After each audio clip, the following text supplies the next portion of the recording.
రండి శాసనసభ మాట్లాడండి, మీ 40 ఏళ్ల రాజకీయ అనుభవాన్ని మాకు సూచనలు ఇవ్వండి, ఎక్కడైనా మేము తప్పు చేస్తే సరిదిద్దుకోవడానికి మాకు సూచన చెయ్యండి. మీరు అధికారం ఉంటేనే వస్తాను, లేకపోతే నేను పోయి ఫామ్ హౌస్ లో పడుకుంటానంటే ప్రజలే ఆలోచించి విచక్షణతోని ప్రజలే నిర్ణయం తీసుకుంటారు. ఇవాళ మేము 10 ఏళ్లు ప్రతిపక్షంలో ఉన్నాం, ఎమ్మెల్యేగా ఉన్నా, ఎమ్మెల్సీగా ఉన్నా.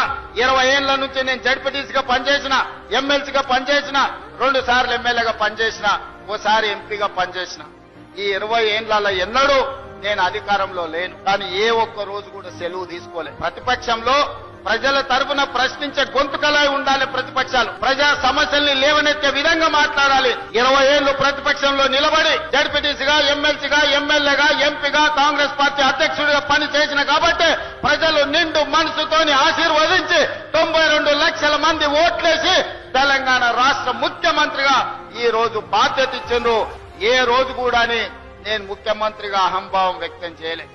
నా దగ్గరికి చిన్నోడు వచ్చినా, పెద్దోడు వచ్చినా, పేదోడు వచ్చినా, ఎవ్వరు వచ్చినా అందరినీ కలిసిన వాళ్ళ బాధ విన్నా దానికి ఏదైనా చేయగలిగిన సాయం ఉంటే చెయ్యాలన్న ఆలోచనతోనే ముందుకు వెళ్తున్న సోదరులారా.